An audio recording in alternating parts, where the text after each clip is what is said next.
have any targets up here? We just had something go right over the top of us that, I hate to say this, looked like a long cylindrical object. It almost looked like a cruise missile type of thing moving really fast that went right over the top of us.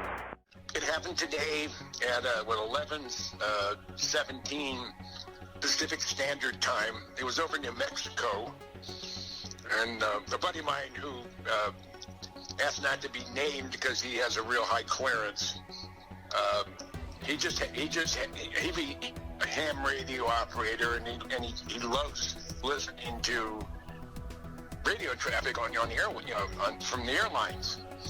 And he just happened to be home for lunch and was fixing a sandwich, and he heard, and everything gets transmitted all day long as recorded. It gives us a sound activated recording device, and he was there when it was going live, and he couldn't believe it. And the first person, I think the only person he sent it to was me. So I sent it out to a couple of people. You're one of them. I sent it out to Doc, and an American Airlines commercial airline. This thing flew over him at high speed. He thought it was, like he said on the broadcast, he thought it was a cruise missile, but it was just like the Tic Tacs that we're seeing flying around the Nimitz, over you being chased by F-18s. It's just more proof positive that either we are flying UFOs or flying saucers or unknown, unexplained aerial phenomena, flying saucers, however you want to put it. They're real. I mean, and there's more and more evidence coming out every day. Now I have a much larger file coming. I think there was some additional recording after that initial, was it 15 or 18 second broadcast.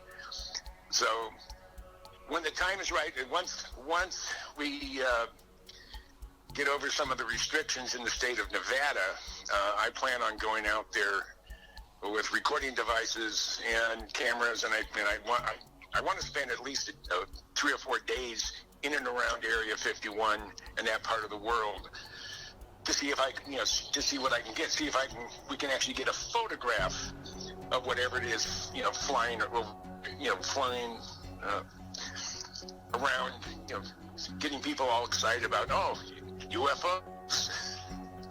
Let me ask you this. Do you think it would be possible, we have the flight number, the date it happened, just happened within the past 10 hours or so. Do you think it'd be possible for us to actually reach out to the pilot, maybe reach out to the airline and see if they have any kind of reaction to this recording? Obviously, it was captured unsolicited by a ham radio operator, and I guess we're lucky enough to have this recording. You think we'd get a response from these guys? I don't think so. I think anything that looks that is any way deemed negative towards the airline industry because they're hurting so bad.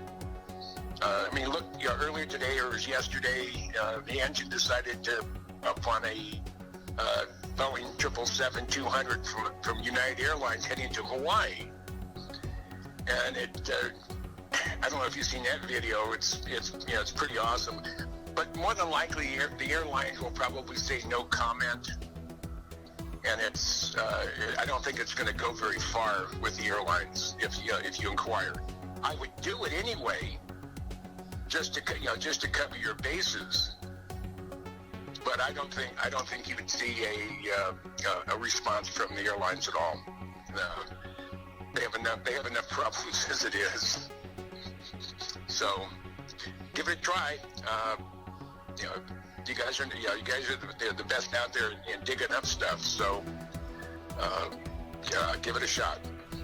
Jim, appreciate you sharing this. It's breaking news right now. We got the audio. We're going to be covering it with the rest of the panel to get their opinions on it, and also see if we could investigate to do some follow-ups. If we could even track down this pilot, it'll be great. But in the meanwhile, Jim, if you could get us that remaining audio of the aftermath of this event, that'd be great. Jim, appreciate it. We'll be keeping in touch. You do the same. Sounds good to me. You have a good one.